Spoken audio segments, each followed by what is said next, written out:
Buenos días. Habíamos terminado con la capacidad calorífica de un gas ideal. Bien, voy a detener video porque no tengo...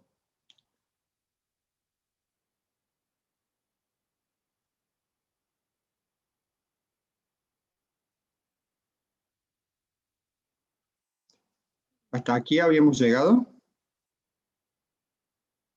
Hasta la relación entre CP y CB. Esa. Ahí.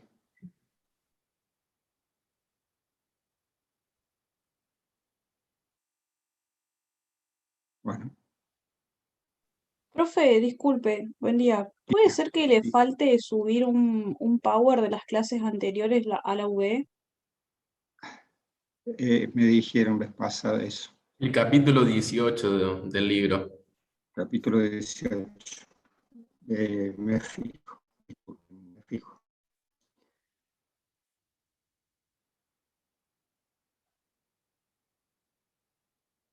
Bueno, a ver.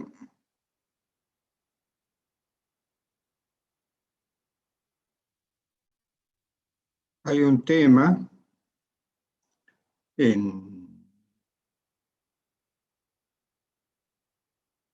como aplicación de la primera ley de la termodinámica, hace un ratito, que es la aplicación de la primera ley a los procesos adiabáticos. Esto es para un gas ideal, ¿sí? En el proceso adiabático nosotros habíamos visto que era un proceso que se daba sin intercambio de calor con el entorno, ¿sí?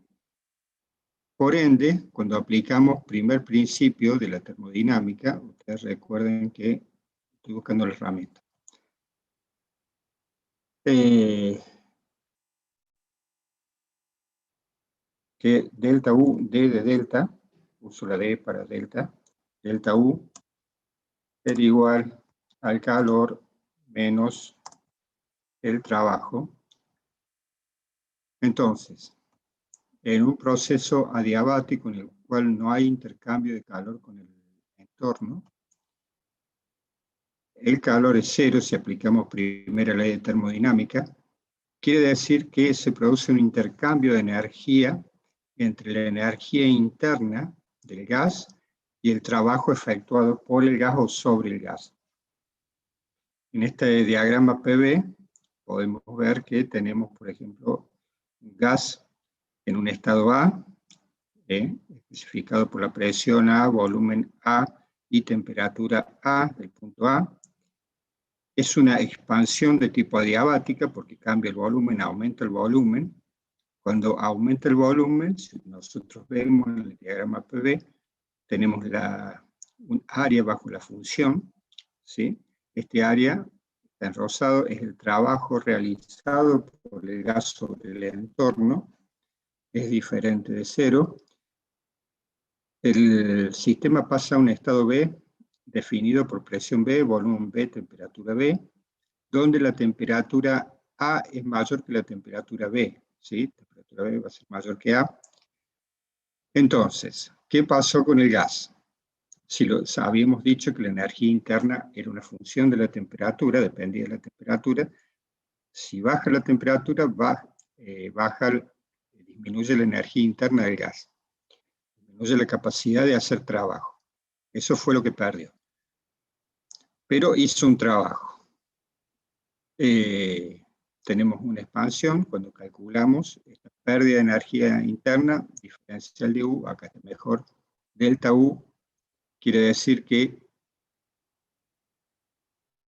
estoy buscando la herramienta, acá está.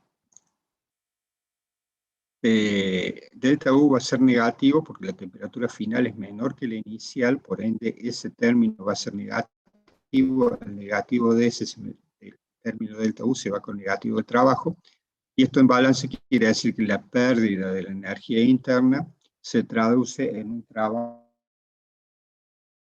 sobre el entorno, ¿sí? Bueno. De esta situación nosotros podemos obtener otra relación, así como, por ejemplo, en la transformación isotérmica, Voy a volver en las filminas, así lo puedo explicar hacia dónde vamos. Cuando nosotros vimos transformaciones isotérmicas, a ver si las encuentro aquí, aquí está.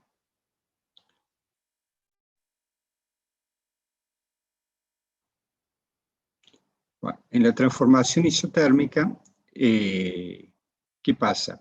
La temperatura es constante, esta isoterma que estoy marcando, pero sería para la temperatura 4, si delta U es 0, quiere decir que el calor que ingresa al sistema es igual al trabajo realizado. No hay cambio de energía interna, ¿sí? Entonces, si aplicamos ecuación de estado para esta situación, nosotros tenemos que P por B esto ya voy a hacer la rayita separadora. P por B sobre T es igual a N por R, que es igual a la presión en cualquier otro punto, presión 1, por ejemplo, volumen 1, sobre temperatura 1.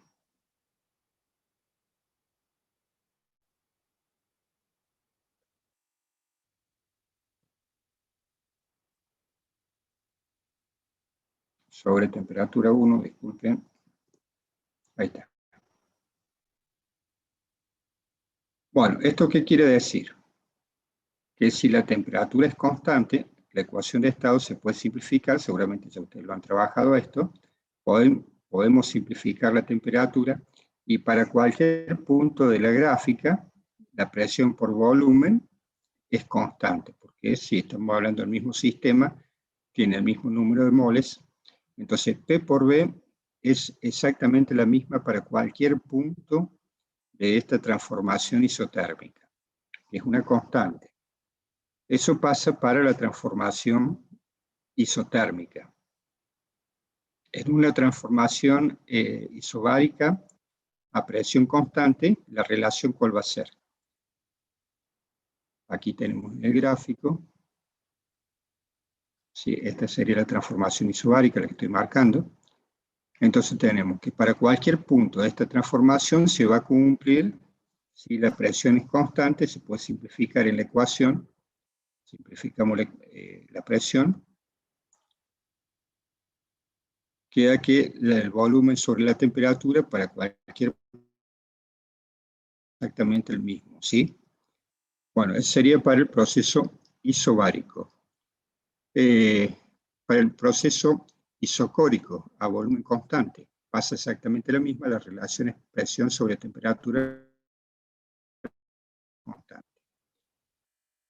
Quedaría entonces definir esa relación para la transformación adiabática. En la transformación adiabática, si ustedes se fijan, va cambiando permanentemente todas las variables macroscópicas, presión, volumen y temperatura, a lo largo de la transformación van cambiando.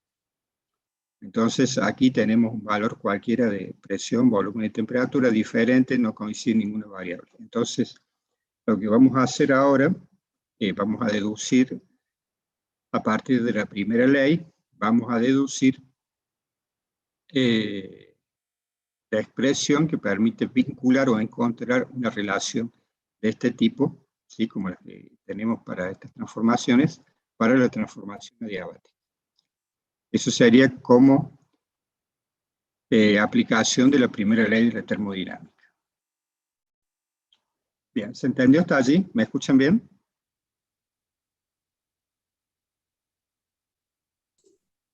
Sí, profe. Bien. Bueno, entonces tenemos, estas son las dos expresiones ya deducidas. Temperatura por volumen elevado a la gamma menos 1, donde gamma es la razón de calores específicos, que dependía del tipo de gas que estamos utilizando. Entonces, esta es la relación para los procesos adiabáticos. T por B a la gamma menos 1 constante, o bien P por B a la gamma igual a constante.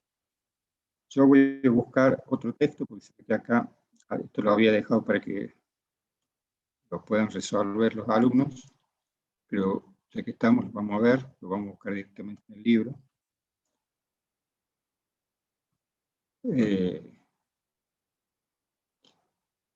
Entonces, esto, si me tienen paciencia, ya lo encontramos.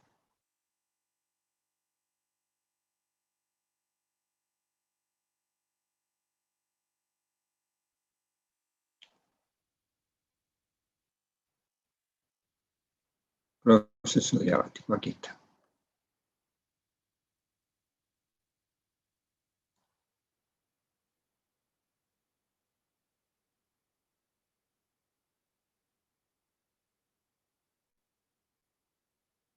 Bueno, gente, entonces, si ustedes ven, vamos a partir de, vamos interpretando las ecuaciones con la gráfica de la transformación adiabática en el diagrama PV. Primero tenemos N por CB por delta T. Este N por CB por delta T. Profe, estamos viendo la presentación. Ah, no está bien. Gracias por avisarme.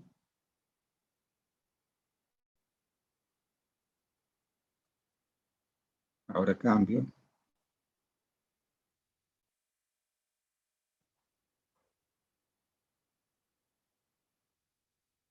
Ahora ven. Sí, sí. Y ahora sí. Bien. Bueno, entonces, este sería el libro directamente, porque esto no tenía pensado para que lo hicieran en clase. Bueno, fíjense en ustedes. Partimos primero de la relación del trabajo.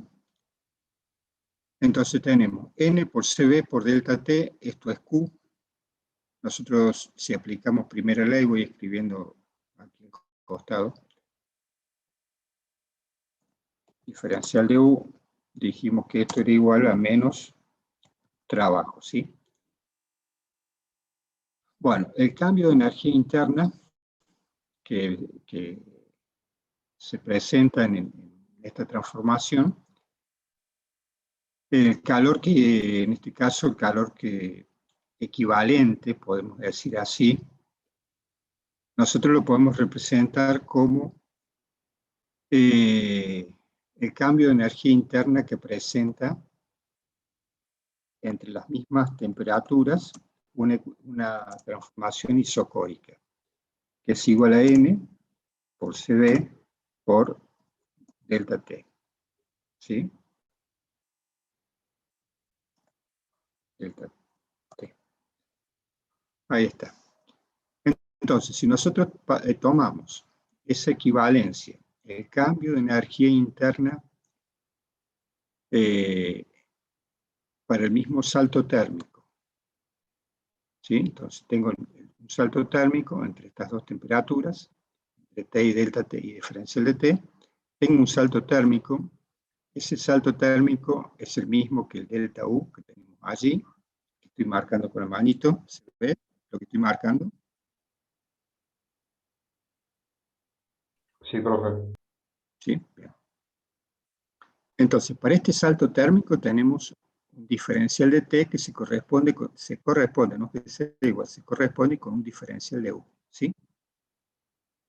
Si nosotros lo analizamos, para el mismo salto térmico puedo encontrar un calor equivalente, por decirlo así, de una transformación isocórica que en el mismo salto térmico tiene el mismo cambio de energía interna.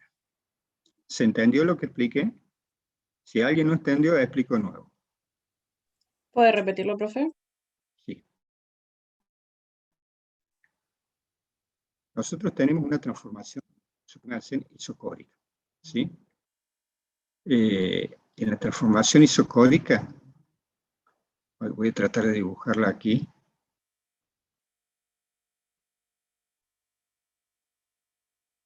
Como suponen que son isotermas, disculpen el dibujito.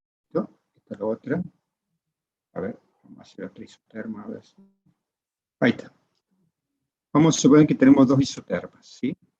Y entre esas dos isotermas nosotros podemos obtener el mismo cambio de energía interna si vamos, por ejemplo, con una transformación.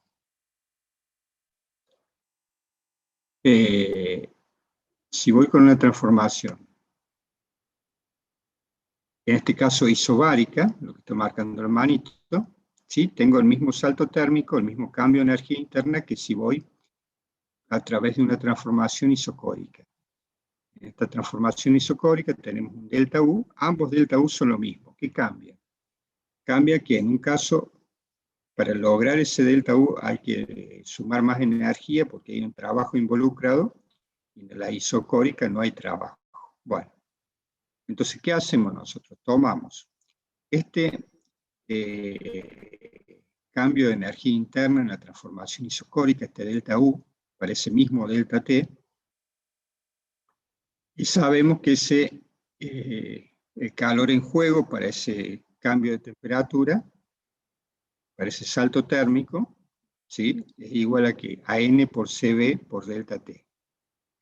Ese es la cantidad de calor equivalente que produce el cambio de energía interna delta U, ¿sí? Entonces, ahora al revés, pierde temperatura entre dos puntos, A y B, ¿sí? Tengo un diferencial de T. Esa pérdida de energía interna la puedo cuantificar como el calor que sale o se evacúa en una transformación isocórica, ¿sí? Cuando se baja la temperatura.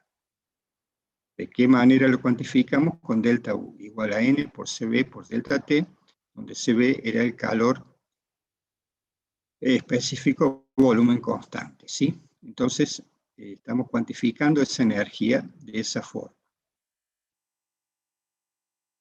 Quiere decir que el diferencial de U, el cambio de energía interna que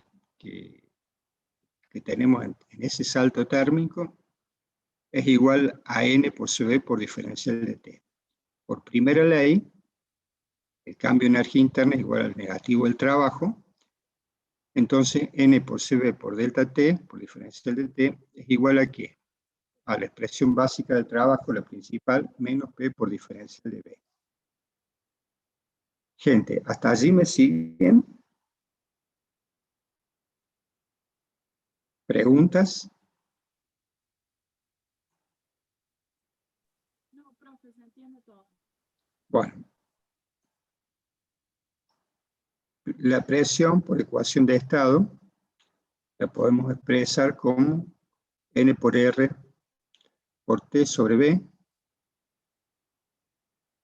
Hacemos separación de variables.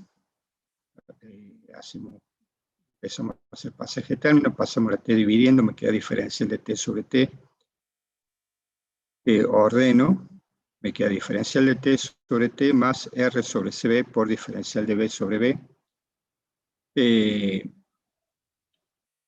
Con la definición de gamma, ¿sí? Empezamos ahora a trabajar R sobre CB, después ustedes lo ven bien, de tal manera que llegamos a que R sobre CB es igual a gamma menos 1. Ya expresamos entonces la ecuación en términos de gamma.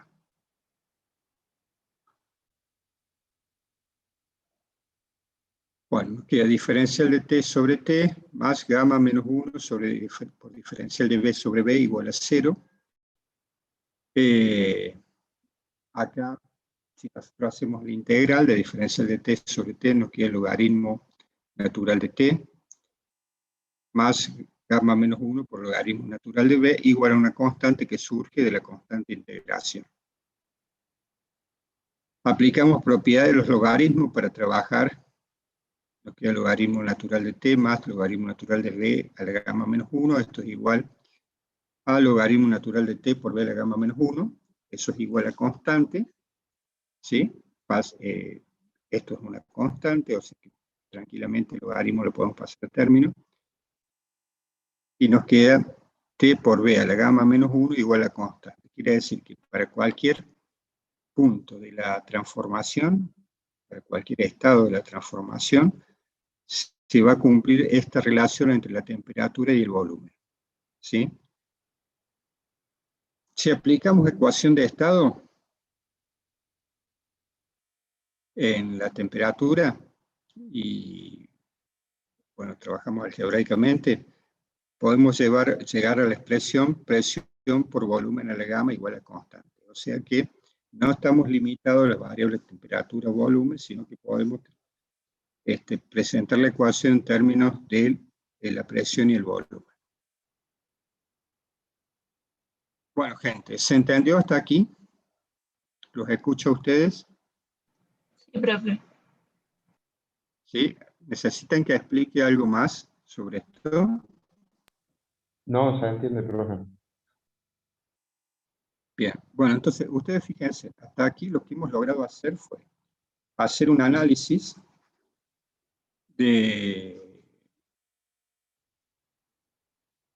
hicimos un análisis de las transformaciones aplicando la primera ley de la termodinámica.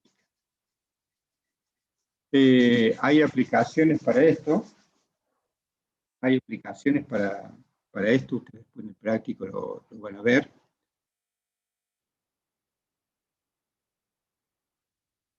Esto va a quedar acá. Al final del libro siempre tienen ustedes un resumen de fórmulas. Traten de entender esto que pasaba aquí de qué forma se utiliza esto del proceso isocórico como el calor equivalente para determinar el salto de energía interna entre dos temperaturas, que es usado, por ejemplo, en la transformación adiabática. Eso traten de entenderlo bien, es importante. Bueno, entonces hasta aquí llegaríamos con primera ley de la termodinámica. En resumen, la primera ley de la termodinámica lo que propone es una ecuación que vincula el calor, el cambio de energía interna que se manifiesta en un sistema en función del calor que ingresa o sale del sistema más el trabajo en juego en el sistema, ¿sí? Siendo que el calor y el trabajo son dos variables que dependen del tipo de transformación, la suma de ambas no depende del tipo de transformación, sino que es una ecuación de estado que es, podemos decir que es una función de la temperatura, ¿sí? Es independiente de la trayectoria. Bueno, gente, hasta ahí entonces sería primera ley de la termodinámica. Ahora vamos a ver segunda ley de la termodinámica. En este capítulo, ¿con qué nos vamos a encontrar? Esta imagen está al principio del capítulo, dice la segunda ley de la termodinámica, nos indica que el calor fluye naturalmente de un cuerpo caliente, como la lava fundida que se muestra aquí fluyendo hacia el océano de Hawái, a uno frío, como el agua del océano, el cual se calienta generando vapor. Pregunta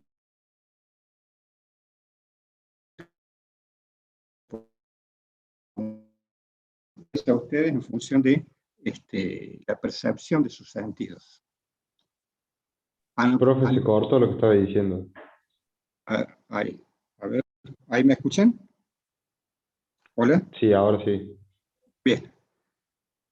La pregunta la alcanzaron a escuchar.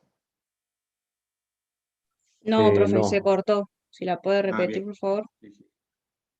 Bueno, entonces, acá en esta imagen, lo que se muestra es la lava que sale de un volcán y, bueno, como la lava cae en el océano y produce vapor. La pregunta que presenta aquí dice, ¿es posible que alguna vez el calor fluya de un cuerpo frío a uno caliente? Entonces, yo les pregunto a ustedes, en función de la percepción que ustedes tienen, de los sentidos o de lo que han observado, ¿a ustedes les parece que se puede dar esa situación que el calor fluya de un sistema de baja temperatura a uno de alta temperatura? Estamos hablando de un flujo neto de energía, ¿sí?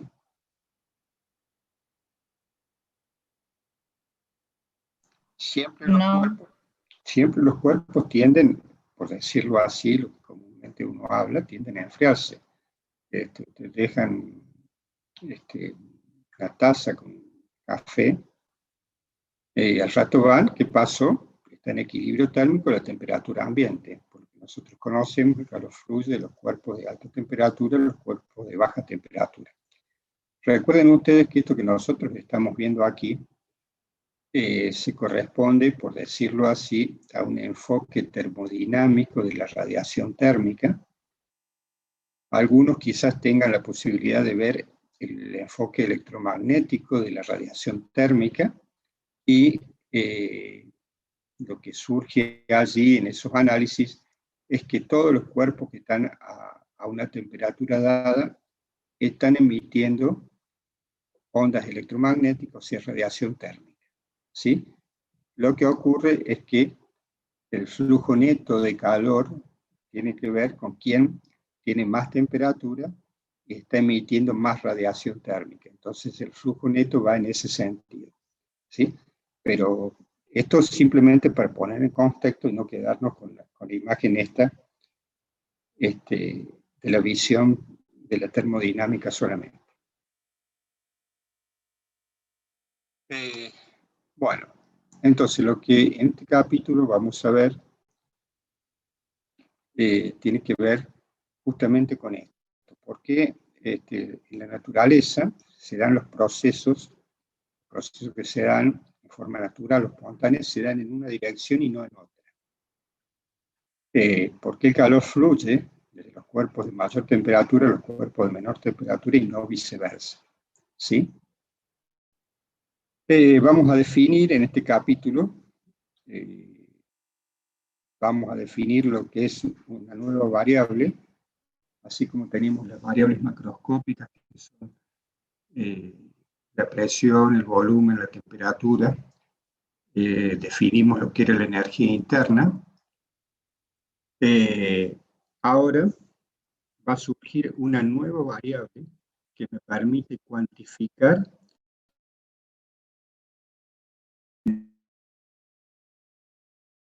entonces, de alguna forma tenemos que evaluar. Profe, disculpe, se le volvió a cortar. Bien. Ustedes, por favor, avísenme porque estoy teniendo dificultades con internet. Ustedes me avisen y yo repito, no tengo problema. Entonces, le comentaba, los procesos termodinámicos, los procesos naturales en la naturaleza, se dan en un sentido, ¿sí? Lo que nosotros vamos a hacer ahora, vamos a definir una nueva variable para cuantificar el cambio en el ordenamiento, por decirlo así, de los sistemas. Nosotros definimos lo que es la presión, volumen, temperatura, como variables macroscópicas que permitían definir el estado de un sistema termodinámico. Definimos la energía interna, que permitía definir otra variable que permitía definir el sistema. Y ahora vamos a definir la entropía S, con la letra S, la vamos a utilizar, que nos permite definir cómo evolucionan los sistemas termodinámicos en relación a su ordenamiento, ¿sí? Entonces, ¿por qué los sistemas evolucionan en una dirección? Entiéndase, un sistema ordenado a un sistema menos ordenado.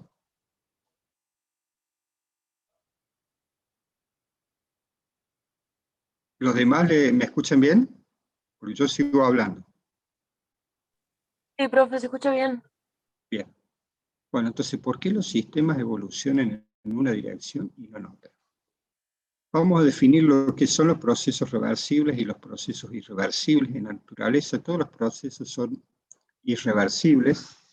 Los procesos refinados de laboratorio se pueden acercar a un proceso reversible. Entonces, en este ejemplo que está... termino de comentar más o menos lo que vamos a ver en este capítulo.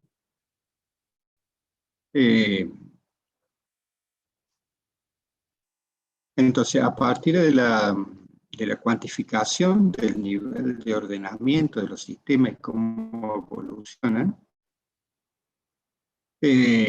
nosotros vamos a aplicar este concepto a lo que es las máquinas térmicas. Vamos a ver el concepto de máquina térmica, las dos máquinas térmicas principales, que es el motor y el refrigerador. Vamos a estudiar la eficiencia de las máquinas térmicas. Vamos a ver cuál es la eficiencia máxima que puede tener una máquina térmica. Y lo vamos a estudiar también en función de la entropía. Y de allí surge la segunda ley de la termodinámica. En este estudio podemos ver la segunda ley. Bueno, entonces, primero vamos a definir esto de los procesos reversibles y los procesos irreversibles. Aquí hay un dibujito. Fíjense, tenemos un sistema termodinámico. Hay una caja metálica que está a 70 grados, vamos a suponer que este es un sistema aislado. La caja no intercambia calor con el medio. Tenemos un bloque de hielo que está a 0 grados, ¿sí? Y obviamente sabemos que el calor fluye de forma natural del cuerpo de mayor temperatura al cuerpo de menor temperatura, y tenemos un equilibrio térmico a 40 grados, ¿sí? Bueno, entonces, ¿qué pasó? Naturalmente es imposible que al estado este que se llegó, del equilibrio térmico a los 40 grados, se vuelva naturalmente el sistema al sistema que la caja tenga una temperatura de 70 grados y el hielo a 0 grados. Entonces,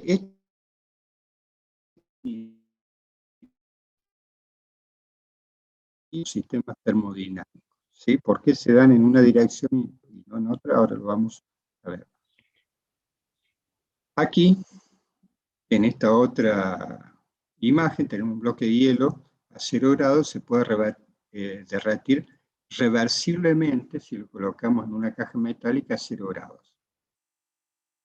Entonces, tenemos una caja metálica a 0 grados, hielo a 0 grados. Podemos lograr este cambio, ¿sí? Si aumentamos o reducimos, como dice acá, infinitesimalmente la temperatura de la caja. ¿Esto qué quiere decir?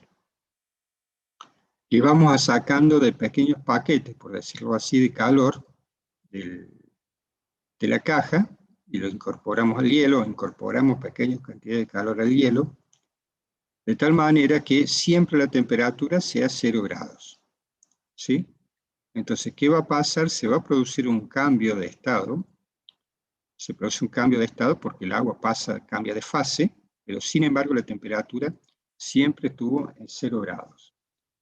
Bueno, a este proceso en el cual se van incorporando, se van quitando pequeñas cantidades de calores, lo vamos a llamar proceso reversible, porque se puede volver al mismo estado anterior con un cambio diferencial en el entorno. Se le saque una pequeña cantidad de calor, o incorpore una pequeña cantidad de calor al hielo, ¿sí? Y le saco la misma cantidad de calor al hielo, que le incorpore, entonces a través de un proceso, de un cambio infinitesimal en el entorno, volvemos al estado anterior. Eso sería un proceso reversible. En este proceso reversible, la presión, no podemos decir que casi no cambia, el volumen, el cambio es muy pequeño, pero la temperatura permanece constante. Quiere decir que si nosotros queremos utilizar las ecuaciones que hemos visto de termodinámica para evaluar la evolución del sistema, esto no lo podríamos hacer. Pero sí pasó de un sistema en el cual lo teníamos ordenado en un bloque a las moléculas de hielo, digamos, cada una tenía una posición fija, y cuando se convierte en agua, las moléculas de agua ya no tienen posiciones fijas. Entonces pasamos de un sistema ordenado, con un cierto tipo de ordenamiento, a uno más desordenado. Que si quisiéramos volver a este sistema ordenado, naturalmente sería imposible.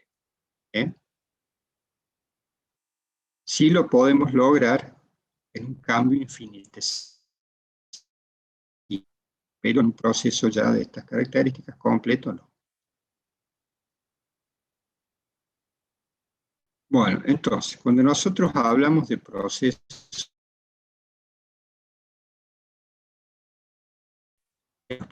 termodinámicos, por ejemplo, si lo llevamos más a un sistema más, un sistema que nosotros podemos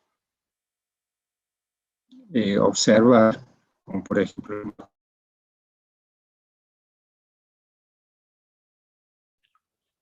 Se le cortó, profe. A ver, ¿qué fue lo que me escucharon? No, todo eso último que arrancó de decir ahí, no se escuchó nada. Esto de las máquinas, de los motores, ¿esto nada? No, eso no se escuchó nada, profe. Desde que No. empezó Bueno, con la filmina anterior no se escuchó nada. bien. Bueno, entonces, esto sí me escucharon, ¿verdad?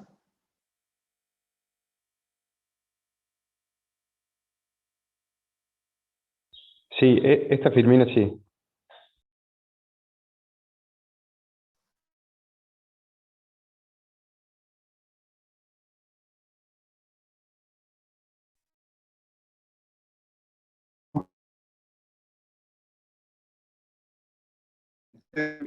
Son, Profe, no se le está escuchando si está hablando, ¿eh? Debe ser que se le está yendo el internet.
hola, ¿ahí me escuchan? Sí, profe. Sí, por favor, sí. Sí, profe. Ok. Ahí volvemos a compartir pantalla.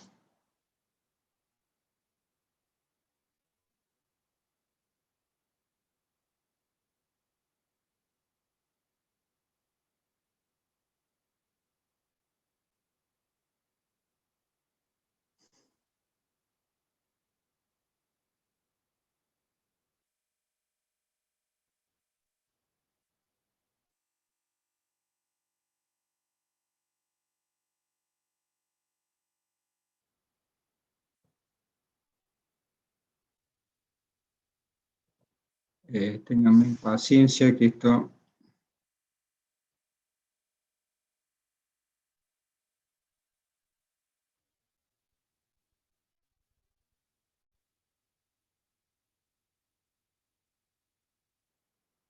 Bueno, ¿allí se ve bien la filmina? Sí, profe. Espera. Vamos de nuevo porque... Ahora sí. Bueno, hablando de entropía, se volvió entrópico el sistema. Bueno, entonces les decía que nosotros vamos a utilizar, mejor dicho, vamos a estudiar dos tipos de máquinas térmicas, que es el motor y es el refrigerador, ¿sí?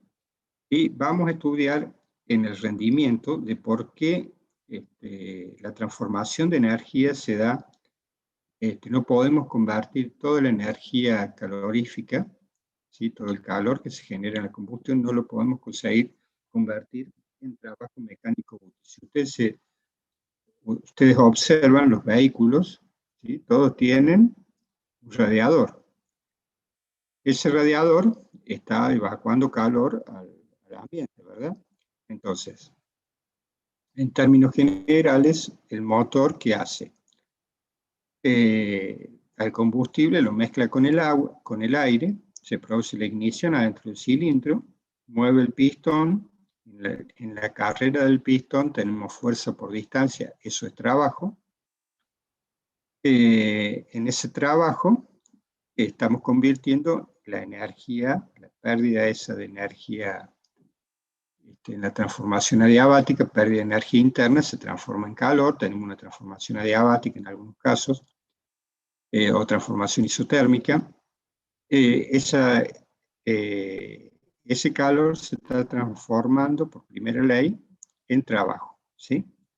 En trabajo mecánico útil, trabajo que se ve como fuerza de empuje del vehículo. Bueno, pero ¿por qué los vehículos tienen radiador? ¿Qué pasa? Que no podemos convertir toda esa energía calorífica en energía mecánica. Si ustedes habrán notado que,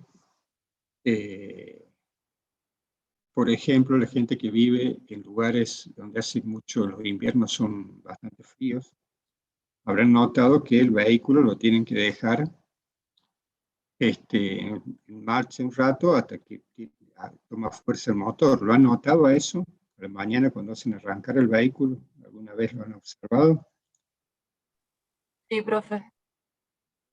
Bueno, el motor es una máquina térmica y vamos a ver que esa máquina térmica necesita de un cierto salto térmico, ¿sí? Para que el motor funcione o obtener el rendimiento óptimo para el cual está preparado el motor.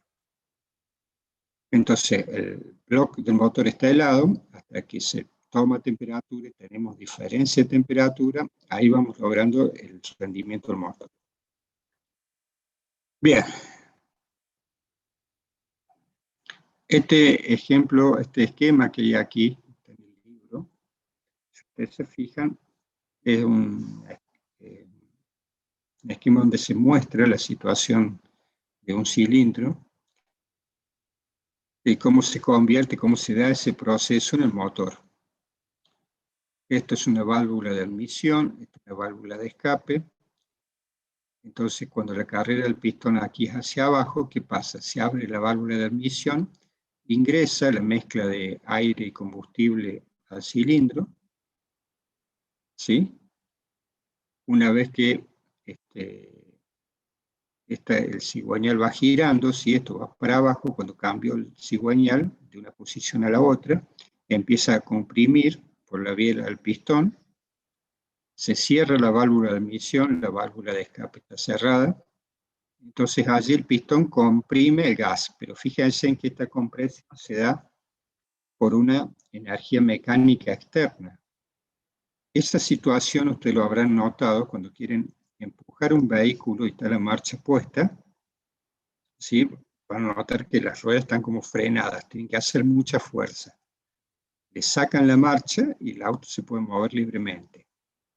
Lo que está frenando el vehículo en esa situación es que está comprimiendo el pistón, está comprimiendo el aire adentro del cilindro, ¿sí?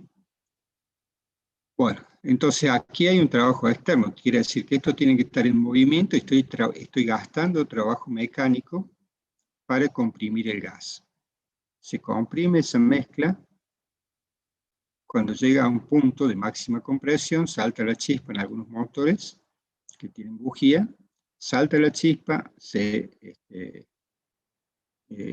hace ignición en combustible, y ahora ¿qué pasa? Se dilata el gas, al dilatarse, mueve el pistón y en la carrera, esta es la carrera donde transmite la potencia al cigüeñal y a las ruedas, ¿sí? Y después con la misma energía, la misma inercia del vehículo, ¿qué hace? No comprime, sino que evacúa los gases del cilindro, ¿sí? Para ponerse en el mismo estado anterior. Eso sería básicamente lo que está ocurriendo en un motor. Lo interesante de aquí, de hacer notar, es que Estos gases salen a una cierta temperatura, a una temperatura elevada, ¿sí? O sea que ahí tenemos una pérdida de calor. Por otro lado, estamos gastando energía cuando estamos comprimiendo el gas, ¿sí? Allí gastamos energía. Esto tiene que ver con el tipo de transformación del gas. Entonces, obviamente, no tenemos un rendimiento máximo. Acá estamos gastando energía y acá estamos liberando calor. Entonces, no podemos pretender en el funcionamiento de este equipo un rendimiento máximo. A los fines didácticos vamos a ver,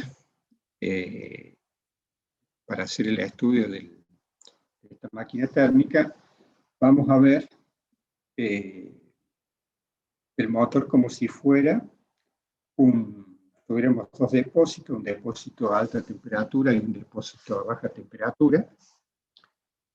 Sí, el depósito a alta temperatura, vamos a decir que está a una temperatura TH, el depósito a baja temperatura, una temperatura TC.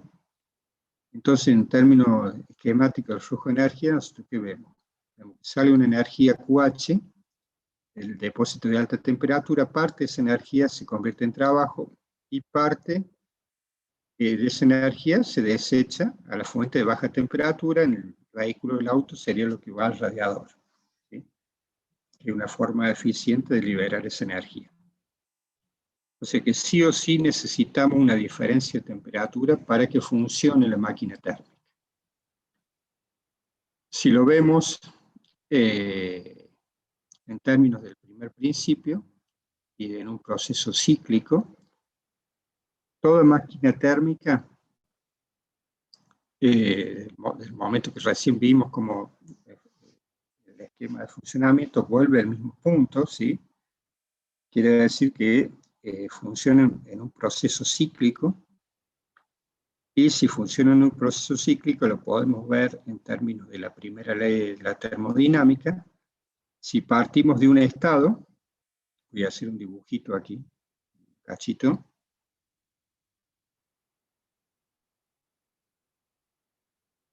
Vamos a suponer que es un ciclo cualquiera ¿sí?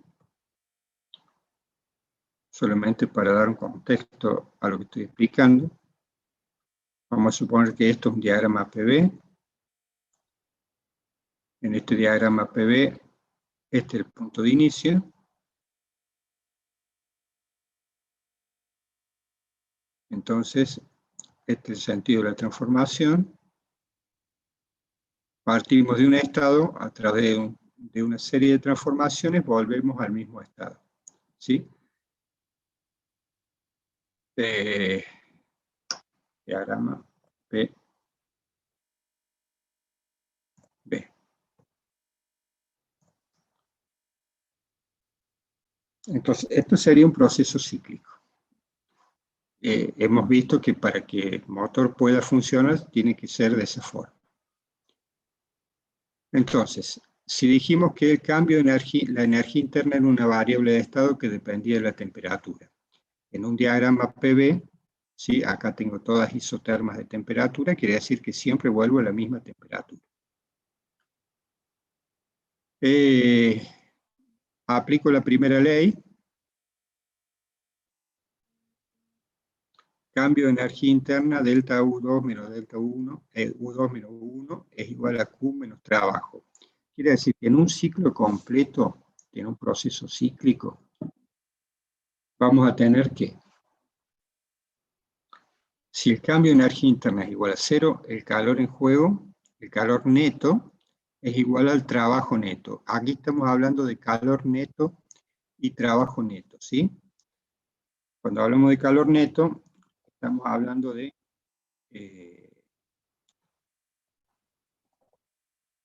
del calor, de la suma de los calores que ingresan y que se evacúan en el sistema, en el esquema del cilindro que vimos recién. Sería el calor de combustión, cuando se hace la ignición del combustible, allí tenemos una cantidad de calor disponible, ese sería el calor que ingresa al sistema, y cuando los gases se evacúan, ¿sí? Por la válvula de escape, ese sería el calor que escapa del sistema, ¿sí? Y también, bueno, el sistema está refrigerado, obviamente allí también hay intercambio de calor. Y el trabajo neto sería el trabajo de la carrera, vuelvo un poquito, ¿sí?, para verlo mejor. En la carrera de potencia, que se le llama aquí tenemos un trabajo, que es el trabajo que hace el gas sobre el sistema. Este sería el trabajo positivo, ¿sí? Y el trabajo negativo, el trabajo que el sistema hace sobre el gas, que es este caso que estoy marcando aquí. El cigüeñal, por la posición que tiene, empieza a comprimir el pistón, entonces estoy gastando trabajo externo. Quiere decir que cuando nosotros aplicamos primera ley del proceso cíclico, tenemos en cuenta el calor neto y el trabajo neto. Gente, ¿cómo están hasta allí? ¿Se entiende? ¿Me escuchan bien? Sí, se entiende, profe, y se está escuchando bien. Perfecto. Te avísenme en cualquier cosa.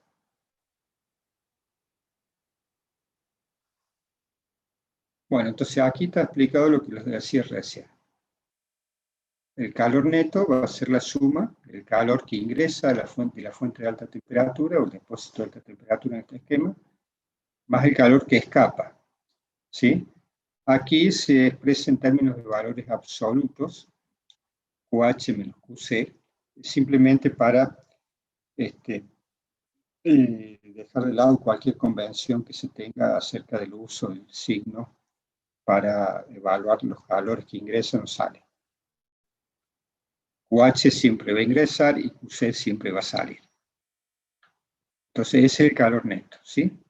Entonces el trabajo neto en un proceso cíclico es directamente proporcional a la diferencia de calores o calor neto, QH menos QC. QH menos QC es igual al trabajo neto en forma esquemática. Bueno, ¿qué nos interesa saber a nosotros? Nos interesa saber, evaluar cuánto de ese calor lo podemos convertir en trabajo mecánico útil. Entonces, ¿qué vamos a buscar? Una formulita, una ecuación que me permite evaluar esa situación. Esto es la eficiencia. Entonces vamos a decir que la eficiencia es la relación entre lo que obtuve y lo que gasté. ¿Qué obtuve? Trabajo mecánico útil.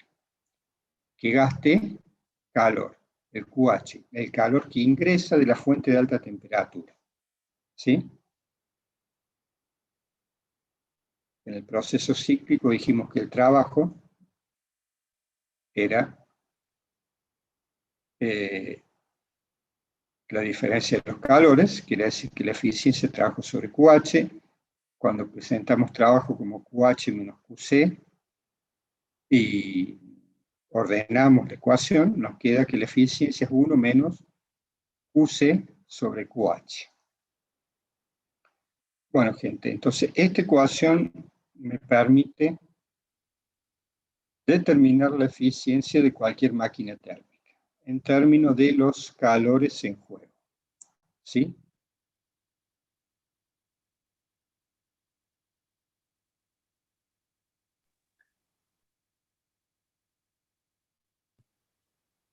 Profe, ¿qué era QC ahí? Acá, fíjate. En el motor, el QC, ¿dónde estaría? ¿Qué les parece a ustedes? Si aquí está el calor que se escapa al depósito de baja temperatura. En un auto, ¿dónde ustedes pueden ver el QC? Parte de ese QC. ¿Y no sería el calor que se irradia al aceite y todo eso? Exactamente. El calor que sale, que va al radiador, y el calor que por radiación, si observan el bloque del motor, está caliente. Entonces, todo ese calor también es QC. QC, profe, sería el calor no aprovechado, ¿no?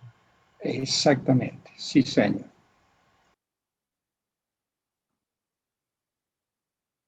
Bueno, aquí hay un ejemplo. Ejemplo 20.1, análisis de una máquina térmica.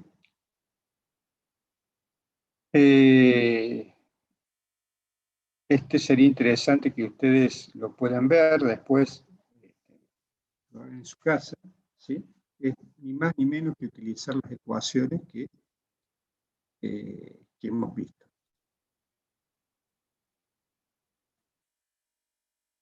Bueno, ¿qué pasa con los refrigeradores? Bueno, disculpen, debemos un cierre a esto. Entonces, lo que vimos recién fue lo siguiente. Describimos el motor como una máquina térmica. Vimos el funcionamiento básico, como puede ser en un ciclo de un motor, en un cilindro. Vimos el esquema de una máquina térmica y lo que hicimos fue evaluar el rendimiento de esa máquina térmica a través del intercambio entre el calor que ingresa al sistema y el calor que sale, ¿sí? Definimos lo que es la eficiencia de la máquina térmica. Eso para el caso del motor. Bueno, dijimos que había otra máquina térmica que es el refrigerador, ¿sí? Ahora vamos a hacer lo mismo para el refrigerador. En el refrigerador es una máquina que lo que hace es forzar el flujo de calor de una zona de baja temperatura a una zona de alta temperatura. Cada uno de ustedes seguramente en sus hogares tienen un refrigerador.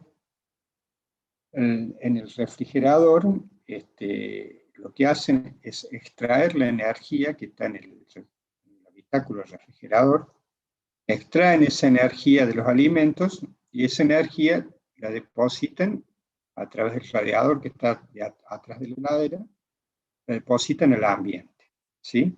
Previo, obviamente, el funcionamiento del motor de la heladera. Si no está funcionando el motor de la heladera, obviamente, al cabo de un cierto tiempo, todo queda en equilibrio térmico, que es la temperatura del ambiente. Bueno, en este esquema se puede ver cómo funciona un esquema básico de un refrigerador. Fíjense, tiene un compresor. Lo que hace es, cuando el pistón va hacia abajo, se abre la válvula, esta válvula de admisión. Entonces el gas que está en este circuito, está contenido en todo este circuito, ¿sí? Son cañerías. Está contenido el gas, entonces ingresa el gas al pistón. Y después, ¿qué se hace? Sigue girando el motor, ¿sí? Cigüeñal en otra zona, empieza a comprimir el gas. Tiene la válvula esta que a medida que va comprimiendo permite el paso del gas a alta presión, se lo comprime y cuando está a alta presión la válvula permite que pase el gas a la zona de alta presión. Cuando se comprime el gas levanta temperatura, por ende cuando levanta temperatura, la temperatura es mayor del gas, es mayor a la temperatura del ambiente. Por eso se utiliza este radiador que estoy marcando aquí. Al ser más alta la temperatura que el ambiente, que hace intercambio el calor con el medio. Y después tiene una válvula que se llama válvula de expansión. Esa válvula de expansión es ni más ni menos que lo que hablamos en alguna clase, que pasaba cuando ustedes presionan la válvula de un desodorante, ¿sí? Cuando se presiona esa válvula, ustedes sienten, por ejemplo en el dedo, si ponen, cuando sale el desodorante, sienten que se enfría el dedo, ¿sí? ¿Por qué? Porque el gas se expande, al expandirse el gas, baja la temperatura de la zona. Eso es ni más ni menos lo que pasa aquí. El gas baja su temperatura y pasa por todo también un radiador, ¿sí? Y este radiador, a que le llama evaporador, tiene un sistema de ventilación, un cooler, que fuerza el aire. Cuando ustedes cierran la puerta de la heladera, se produce una circulación del aire en todo el habitáculo, de tal manera que el aire que sale a baja temperatura va a los alimentos, sale a mayor temperatura de los alimentos, ¿sí? Y se produce el intercambio de calor en esta zona, el calor de los alimentos al gas. Y bueno, después este gas a baja presión vuelve, ¿sí? Retoma el circuito y va de nuevo la válvula de admisión, ¿sí? E ingresa al cilindro para que luego el pistón lo comprime. Y allí tenemos el ciclo observado desde el punto de vista mecánico, ¿sí? Bueno, si lo vemos desde el punto de vista esquemático, ¿qué tenemos? Zona de aire de alta temperatura, zona de baja temperatura. La única forma que tenemos para que el calor fluya desde la zona de baja temperatura a la de alta es aplicar un trabajo externo, ¿sí? Entonces, ese sería el esquema de la situación física. Aplicamos un trabajo externo, se produce el flujo de calor.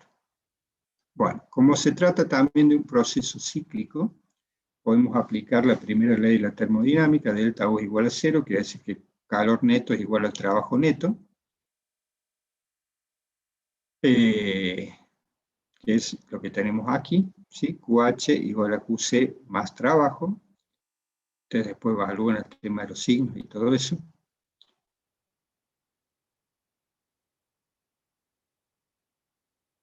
Bueno, entonces, vamos a definir el coeficiente de rendimiento.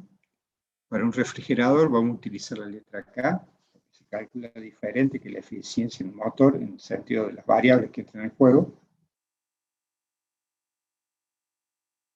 Va a ser QC, que es lo que obtengo. Fíjense en que QC ahora cambia de sentido respecto del motor. QC es la cantidad de calor que logramos extraer de la zona de baja temperatura. Eso es lo que me interesa evaluar. ¿Cuánto trabajo gasté para extraer qué cantidad de calor de la zona de baja temperatura? En un día de verano, de mucho calor, ustedes ponen, ya supongo así que no estamos hablando del refrigerador, sino del aire acondicionado de una casa, de un centro comercial, de donde sea. Entonces el habitáculo del refrigerador, digamos, la zona, la habitación de la casa sería como el habitáculo del refrigerador, donde ustedes están tirando el aire a baja temperatura, el aire intercambia el calor con todos los cuerpos que hay, y ese calor vuelve al aire acondicionado, ¿sí? Intercambia calor con el gas y ese calor sale al exterior. Bueno, pero a ustedes les interesa evaluar cuánto trabajo ustedes tienen que aplicar para sacar calor de esa zona. Cuando la temperatura es muy alta, ¿qué pasa? El aire acondicionado gasta más porque tiene que hacer más trabajo, porque es mayor cantidad de calor que la que tiene que sacar. Entonces, eso es lo que nos interesa evaluar. Entonces, K va a ser igual a QC sobre trabajo. Y trabajo dijimos que era QH menos QC. Bueno, entonces, con esta ecuación nosotros estamos presentando de qué forma determinamos el coeficiente, determinamos la eficiencia del refrigerador. Bueno, gente, entonces, hasta aquí presentamos las dos máquinas térmicas, motor y refrigerador. Vimos algunos esquemas básicos del funcionamiento del motor y del refrigerador. Y hicimos un análisis a través de las variables termodinámicas que nos permiten determinar la eficiencia de ambas máquinas térmicas. Las preguntas que surgen a partir de aquí es, ¿existe un valor máximo de eficiencia? Sí, sabemos que es así. Bueno, ¿de qué forma lo podemos calcular? Hacemos un break, 10 minutitos, y seguimos, ¿puede ser? Bueno, profe. Ok. Entonces dejamos aquí, porque ya cuando volvamos presento los postulados de la segunda ley de la termodinámica para las máquinas térmicas. ¿Sí? Nos vemos en un ratito. Bueno, profe.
Bueno, jóvenes, aquí estamos nuevamente.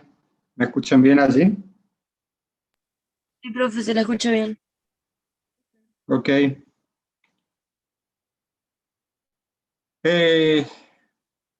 Segunda ley de la termodinámica. Entonces, lo que vamos a ver ahora son los dos postulados que corresponden a la segunda ley de la termodinámica, aplicados a una máquina térmica, donde se presenta la imposibilidad, los dos enunciados que presentan esto que venimos observando, que la imposibilidad de convertir todo el trabajo, todo el calor en trabajo mecánico útil, y que el calor fluya de una zona de baja temperatura a una zona de baja temperatura de forma espontánea. ¿Sí?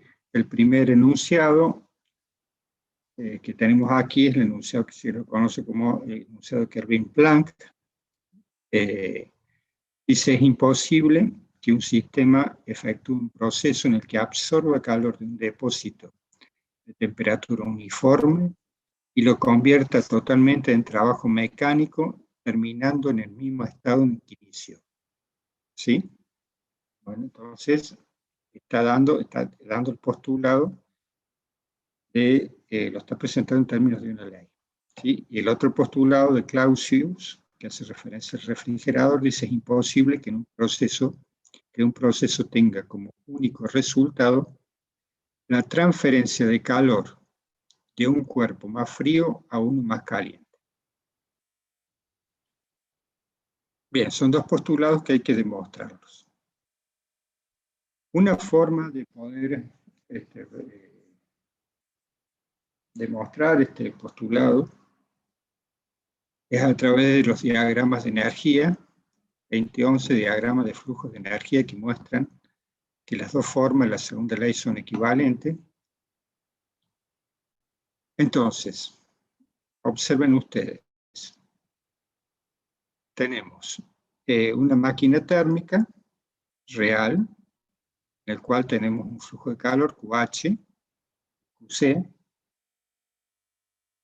y el trabajo mecánico que éste produce. ¿Sí? Si le conectamos aquí en paralelo un refrigerador, ¿sí? Ideal, el cual produce un flujo de calor QC de la zona de baja temperatura a la zona de alta temperatura. Si esto lo vemos como un solo sistema, si estas QC son equivalentes, quiere decir que lo podríamos plantear tal como está en este esquema, ¿sí? O sea que QH menos QC sería igual al trabajo neto total.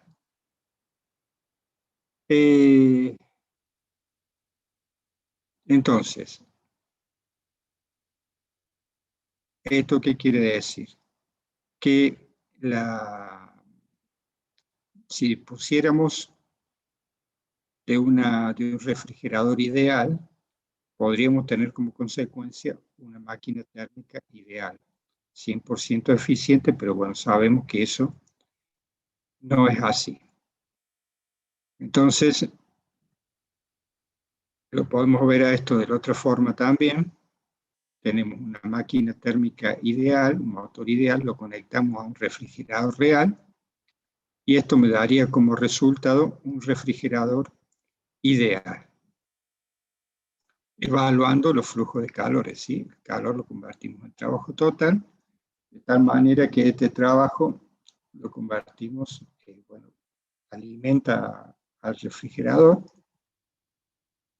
Estas cantidades son iguales, lo que estoy marcando, ¿sí? Quiere decir que esto daría como resultado un refrigerador ideal.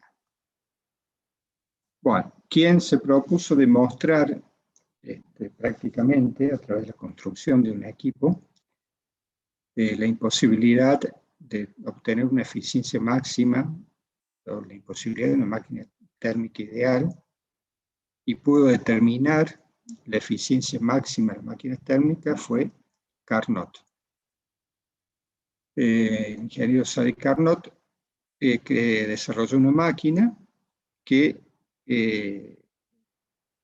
digamos, la idea es que es una máquina que podría decirse así, es lo más eficiente que puede ser una máquina térmica. Entonces, lo que él plantea es que esta máquina térmica, ninguna máquina real puede tener una eficiencia mayor a la máquina térmica de Carnot. Y es aplicable tanto para motor como para refrigerador, ¿sí? Los ciclos, el ciclo y las transformaciones que forman parte del ciclo de la máquina de Carnot se lo conoce como ciclo de Carnot. Y esta máquina funciona en procesos que son reversibles. Al principio hablamos de los procesos reversibles. Y cuasi estáticos. No sé si está citado aquí, pero son procesos que se dan a muy baja velocidad, cuasi estáticamente, ¿sí? La idea de estos procesos es que exista la menor pérdida posible de calores en el juego, ¿sí? Vamos al dibujo, el ciclo para explicarlo. Bueno, aquí tenemos lo que es el dibujo del ciclo de la máquina de Carnot. Entonces, la máquina de Carnot funciona entre dos procesos isotérmicos y dos adiabáticos, ¿sí? O sea, un ciclo, tenemos una expansión isotérmica, expansión adiabática, compresión isotérmica y compresión adiabática, y volvemos al punto de partida. Estos procesos, como dijimos, no es como un motor convencional, sino que esta transformación se va haciendo lentamente, de tal manera que el proceso sea reversible. Cuando definimos proceso reversible, hace rato dijimos que era un proceso que a través de un cambio infinitesimal del entorno se podía volver a la misma situación anterior, al mismo estado anterior. Bueno, entonces estos puntos, estos estados que van conformando la transformación, uno a continuación de otro, cada uno de esos estados se llega del anterior a través de un proceso reversible, ¿sí? Quiere decir que si hay un proceso reversible, no hay pérdidas de calores a través del medio, ¿sí? Porque si puedo volver al mismo estado de presión, volumen, temperatura anterior, a través de un cambio infinitesimal, quiere decir que el calor en juego es exactamente el mismo. Bueno, entonces, ¿cómo podemos lograr esto? Vamos a suponer, vamos al primer punto 1, ¿sí? Expansión isotérmica. Vamos a suponer que, voy a hacer un dibujito aquí, vamos a suponer que acá tenemos estos están dibujados medios grandes, voy a dejar otro color.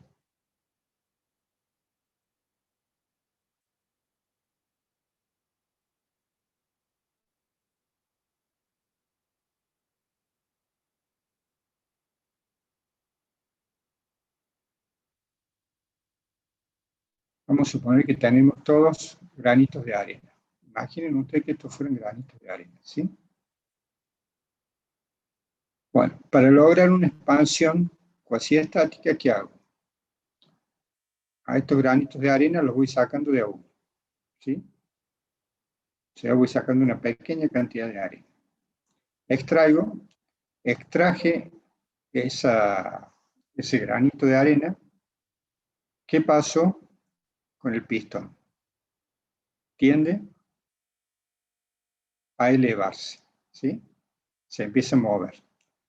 Cuando el pistón tiende a moverse, el gas se dilata, porque el gas se dilata, cambió la presión. Esto ustedes imagínense que desde el punto de vista del equilibrio de fuerzas, nosotros tenemos que, ténganme paciencia que hago el dibujito, por favor. Ahí. Para cualquier sistema en equilibrio de fuerzas, acá tenemos la fuerza que hace el gas, la fuerza de empuje que hace el gas, y tenemos el peso del pistón, ¿sí? Y dependiendo de la situación, se puede considerar la fuerza del gas, el peso del aire, ¿sí? Peso de la presión atmosférica, provocado por la presión atmosférica.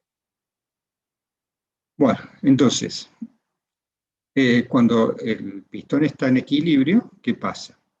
Están compensadas la fuerza del gas con el peso del pistón. En un momento dado, le extraigo una piedra, se produce un desequilibrio de estas fuerzas. Cuando se produce el desequilibrio de esas fuerzas, porque el peso es menor, el pistón tiende a irse, se va hacia arriba. En esa carrera hacia arriba tenemos un diferencial de distancia, ¿sí? ¿Me están siguiendo hasta allí? Vamos a poner aquí un diferencial de Y. Sí, Gente, profe. ¿Me siguen hasta allí? Bueno, tenemos un diferencial de Y. Fuerza, que es la fuerza del gas, por diferencial de distancia, tenemos un diferencial de trabajo. Quiere decir que un diferencial de trabajo va a ser igual a la fuerza del gas por diferencial de I. Bueno, tenemos un diferencial de trabajo, que si lo vemos en un diagrama PV, ¿esto qué sería? Ni más ni menos, vamos a situarnos en cualquier zona de aquí, ¿verdad? Ni más ni menos sería eso que está ahí dibujado, ese sería el diferencial de trabajo. Esto sería el diferencial de trabajo. Bueno, entonces tenemos un diferencial de trabajo por un diferencial de I por la fuerza del gas. Ustedes saben que presión es igual a fuerza sobre área, ¿verdad? Quiere decir que fuerza es igual a presión por área. Tenemos la presión del gas, tenemos el área del pistón, entonces podemos sacar la fuerza del gas. Cuando esto sacamos el granito de arena, entonces cambia el peso, la fuerza del gas, fuerza igual a masa por aceleración, genera un movimiento del pistón. Pero ¿qué pasa? Cuando el gas se dilata, tiende a enfriarse, ¿sí? Por ecuación de estado. El gas tiende a enfriarse. Cuando se tiende a enfriar el gas, acá no estaríamos en un proceso isotérmico. Entonces, ¿qué pasa? De una fuente de alta temperatura, de temperatura constante, incorporamos una cantidad de calor QH. Una pequeña cantidad de calor QH de tal manera que de compensar la baja de producida por la expansión del gas. Entonces, si incorporamos esa pequeña cantidad de calor, la temperatura permanece constante y el pistón se desplaza un poquito. Después hacemos lo mismo, quitamos otro grano de arena y así sucesivamente. Entonces, esto nos va a dar en esta transformación isotérmica, nos da toda el área bajo la función. Si vamos sacando todos estos diferenciales de área, para cada diferencial de I, hacemos la integral, la sumatoria, tenemos el trabajo total en la transformación isotérmica. Bien. Ahora hacemos el proceso análogo, pero en la expansión adiabática.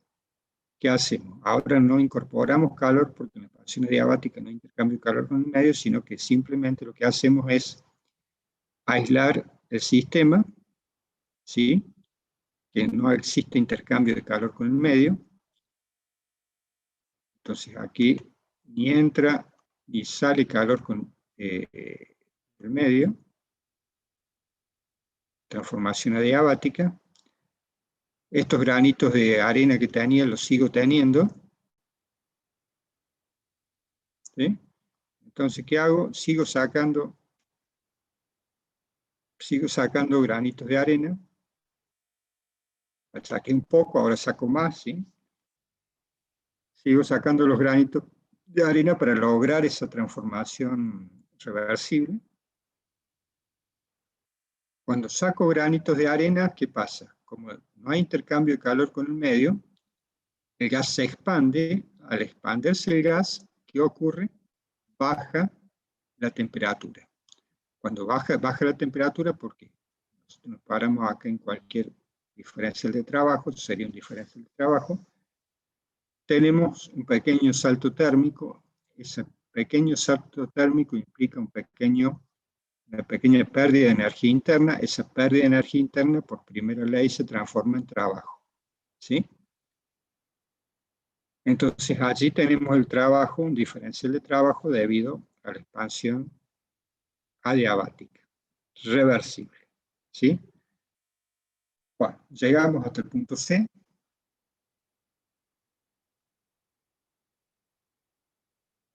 De esa forma, ahora ¿qué hacemos? Tenemos una compresión isotérmica, lo mismo que antes. Ahora en vez de sacar granitos de arena, ¿qué hacemos? Empezamos a colocar granitos de arena. Ya uno a la vez, ¿sí? Y cuando aumenta la presión del pistón sobre el gas, ¿qué pasa? La temperatura del gas tiende a aumentar. Cuando tiende a aumentar la temperatura del gas, tenemos una base térmica aquí en este cilindro que ¿qué hace? Empieza a absorber ese calor de tal manera que la temperatura permanezca constante.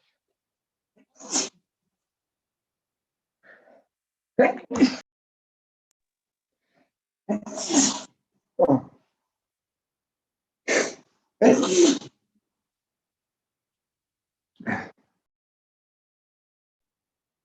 Disculpen a ustedes. Aquí estoy nuevo. Bueno.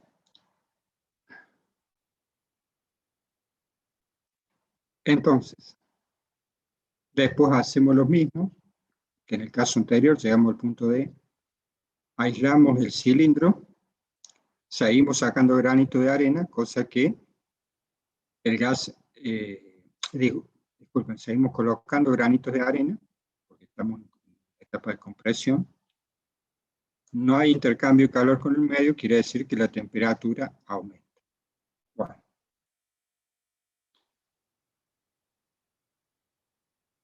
Y llegamos al punto de partida.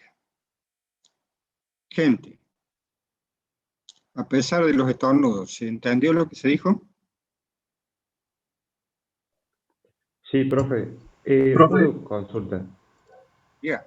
En las líneas azules se va a aumentar QC y en las líneas rojas, perdón, en las líneas azules QC va a ser mayor a 0 y en las líneas rojas QH va a ser mayor a 0, ¿no? Acá, no. En las líneas azules, fíjate, ¿qué transformación tenés ahí?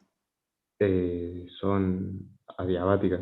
Adiabática. ¿Tenemos intercambio de calor con el medio en transformaciones adiabáticas? Ah, claro, QC es igual a 0. Exactamente. QC, Ah, Q, H igual a 0. Q es igual a 0. Entonces, Claro. no tenemos, esta QC solamente es válida para la línea roja y el QH para la línea roja de Ahí está. Sí, sí, sí, sí. ¿sí? ¿Qué sería? Entendí. Fíjate, acá tenés los detalles, el dibujito. Sí, y QH y QC van a ser iguales, ¿o no? Ahí está el tema. Y eso es lo que habíamos visto recién. Cuando vimos la Sí, que no eficiencia se de la puede. máquina térmica, la eficiencia, ¿a qué era igual? ¿Se acuerdan? En el caso del motor. ¿Alguien más de lo que está por ahí que ayude? Lo que necesito versus lo que gasto, sobre lo que gasto. Bien. Y en términos de los calores, era 1 menos, ¿qué? QC sobre QH. Bien. QC sobre QH. Gente, fíjense, ¿qué pasaría si QC es igual a QH? ¿Cuánto da esta razón?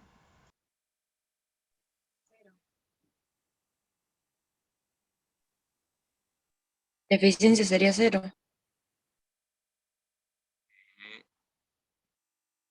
1 menos 1, 0. QC igual a QH, eficiencia 0. No tiene sentido. ¿Sí? ¿Qué tenemos que lograr para que la eficiencia sea máxima?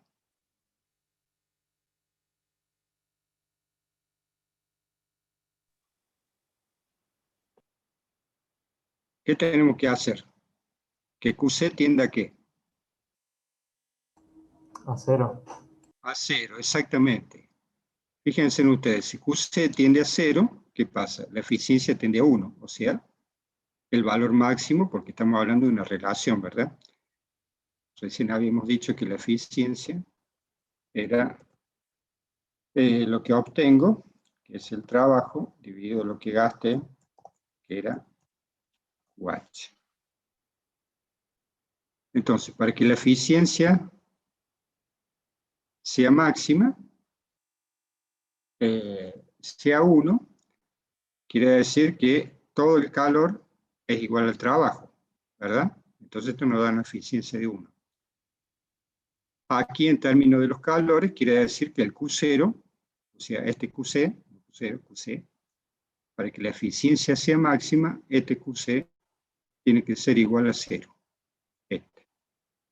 Con QC igual a 0, nos daría la eficiencia 1, quiere decir que todo el QH se convierte en trabajo y eso no es posible.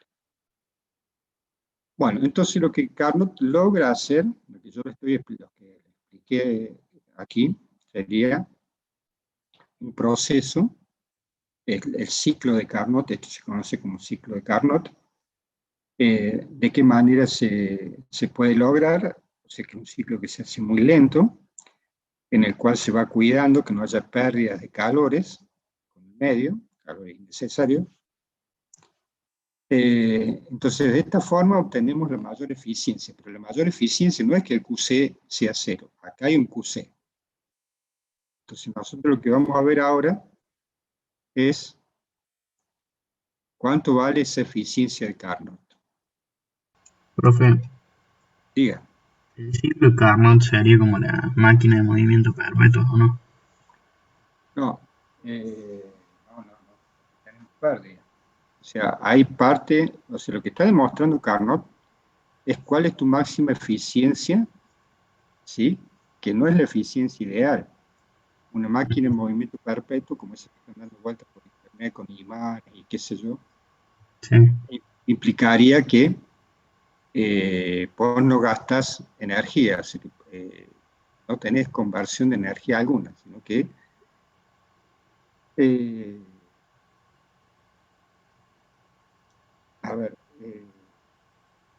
genera, la pone la máquina en movimiento y funciona. No, Carnot lo que hace, dice, bueno, a ver, ¿cuál es la eficiencia máxima que puede tener una máquina térmica? Considerando las pérdidas necesarias para volver a la máquina al estado inicial. ¿Se acuerdan cuando vimos el cilindro del pistón? Que teníamos ahí unos calores que sí o sí se escapaban para bajar la temperatura, para que vuelva al estado inicial, y el trabajo para comprimir el gas, trabajo externo. O sea que el necesariamente hacer que el gas recorra un ciclo lleva a, si hacemos que el gas recorra un ciclo, encerramos un área en el diagrama PV, cuando cerramos ese área tenemos un trabajo neto. Y obviamente tenemos que incorporar calores y trabajos externos para lograr eso. Entonces lo que buscó Carnot fue optimizar eso. No sé si me explico. Sí, sí. Sí, se entiende. Gracias, profe. Bien. Bueno, gente, entonces, aquí vamos a ir yendo y volviendo entre estas dos filminas, así analizamos. Nosotros, ¿qué queremos saber? El rendimiento, la eficiencia, o sea, la relación entre el trabajo y el QH. Fíjense en ustedes que aquí determina para la transformación isotérmica lo que es el trabajo. Si aplicamos primera ley en la transformación isotérmica, delta U es igual a 0, por lo tanto calor es igual a trabajo. Yo todo esto se lo estoy contando a ustedes, obviamente se lo estoy fundamentando. La idea es que ante una instancia de evaluación ustedes lo pueden fundamentar de la misma forma en términos de los principios ya vistos, ¿sí? O sea, esta ecuación sale de la transformación isotérmica y aplicar primer principio. Calor igual a trabajo.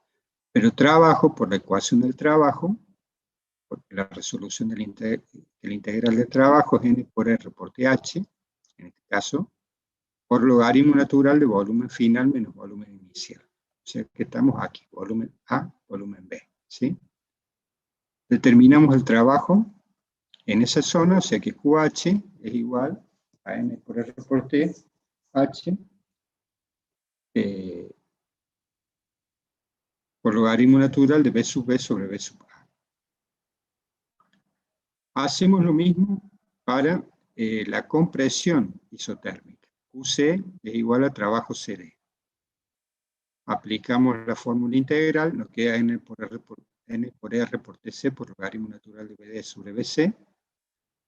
Este signo negativo aquí aparece por la propiedad de los logaritmos porque han invertido aquí el orden de la razón de los volúmenes y ya vamos a ver por qué. Bueno, como la ecuación de la eficiencia en términos de los calores decía que, la tengo escrita, la vamos a escribir aquí, que la eficiencia era igual a 1 menos, esto era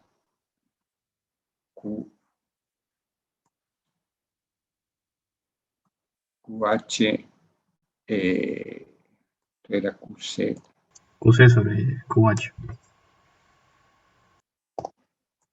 QH, estoy buscando las letras. La eficiencia, entonces, 1 menos QC menos QH sobre QH. Entonces, lo que nosotros estamos buscando ahora es ordenar estas ecuaciones que hemos planteado aquí, de tal manera de presentarlas en la ecuación de la eficiencia, ¿sí? Entonces, presentamos estas ecuaciones, nos quedan en términos de los volúmenes. Tenemos QC sobre QH, aquí.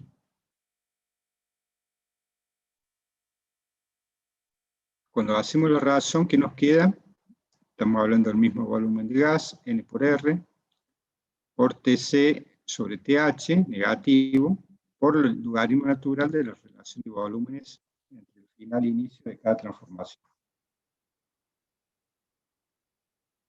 Bueno, pero esto todavía no lo puedo simplificar. Entonces, ¿qué voy a hacer para simplificar esto? Vamos a buscar la relación de volúmenes a partir de la relación de las variables en las transformaciones adiabáticas. Vuelvo en la filmina para explicar esto. Entonces aquí, el volumen en el punto B, ¿sí?, es el mismo para el final en la transformación isotérmica que para el inicio en la transformación adiabática. Igual que el volumen en el punto C, ¿sí? Es el mismo volumen para el final de la expansión adiabática que para el inicio de la compresión isotérmica. Entonces, ¿qué vamos a hacer? A usar la fórmula que se dedujo al inicio de la clase para la transformación adiabática, T por B a la gamma menos 1 igual a constante, ¿sí? Entonces nos paramos en la temperatura TH, final de la transformación isotérmica, por el volumen B a la gamma menos 1 va a ser igual a ¿qué? Al final de la transformación adiabática tengo TC. Por TC por BC elevado a la gamma menos 1, ¿sí? Por el volumen B sub C en el punto C. Bueno, hago lo mismo en la compresión. Y tenemos la ecuación TH por BA elevado a la gamma menos 1 igual a TC por BD elevado a la gamma menos 1, ¿sí? Aquí, bueno, operamos con las ecuaciones, dividimos, porque lo que estamos buscando en realidad es la razón de volúmenes. Entonces dividimos ambas ecuaciones. Cuando dividimos ambas ecuaciones, las ordenamos, podemos simplificar el gamma a la menos 1, nos queda que B sub A sobre B sub B sobre B sub A es igual a B sub C sobre B sub D, ¿sí? Eso trae como consecuencia que podemos simplificar esto que tenemos acá. Lo simplificamos y nos queda que QC sobre QH es igual a menos TC sobre TH. Bueno, en términos de valores absolutos, como los venimos trabajando, QC sobre QH es igual a TC sobre TH. Quiere decir que la eficiencia en el ciclo de Carnot ahora la puedo expresar en términos de las temperaturas. Fíjense, aquí la había expresado para cualquier motor, la eficiencia la tengo que expresar en términos de los calores. Aquí la expreso en términos de las temperaturas, y esto se conoce como eficiencia de la máquina de Carnot, que es la eficiencia máxima que en la que puede operar una máquina que funciona entre dos temperaturas. Es la máxima eficiencia, es la eficiencia de Carnot. ¿Por qué? Porque el ciclo de Carnot está dado en un proceso muy eficiente, casi sin pérdida, transformaciones reversibles, ¿sí? Entonces, quiere decir que cualquier máquina real que construyamos que opere entre dos temperaturas, TH y TC, no puede superar la eficiencia de una máquina de Carnot que opere entre las dos mismas temperaturas. Y ese sería, a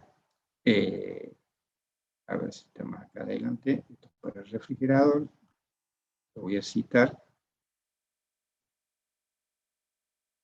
Y esto sería la forma en que nosotros podemos demostrar el postulado de la segunda ley de la termodinámica de Kelvin-Planck utilizando el ciclo de Carnot.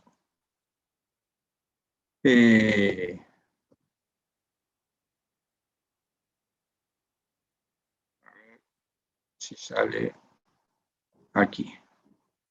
Entonces, lo que nosotros podemos decir que, estoy buscando la definición concreta,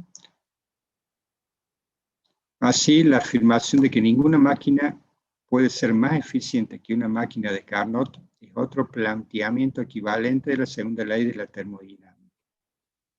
Y de él se deduce directamente que todas las máquinas de Carnot que operan entre las mismas dos temperaturas tienen la misma eficiencia, sea cual fuere la naturaleza de la sustancia de trabajo. Cuando hablamos de sustancia de trabajo, estamos diciendo máquina térmica, las sustancias del gas, ¿verdad? Aunque dedujimos la ecuación 2014 para una máquina de Carnot usando un gas ideal como sustancia de trabajo, la ecuación es válida para cualquier máquina de Carnot, sea cual fuere la sustancia de trabajo, ¿sí? Entonces, esto es como generalización, ¿sí?, de la máquina de Carnot. Entonces, nosotros lo que llegamos acá a demostrar es que sea cual fuera la situación del motor, ¿sí?, si el motor es una máquina de Carnot, mientras operen en esas dos temperaturas, van a tener la misma eficiencia, sea cual fuere la máquina térmica.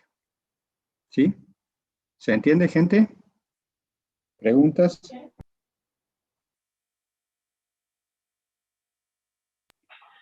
Sí, profe, una pregunta. En el parcial, ¿nos puede llegar a tomar la, la demostración, el desarrollo de las fórmulas que nos dio Claro, recién? todo estos son desarrollos claves, ¿sí?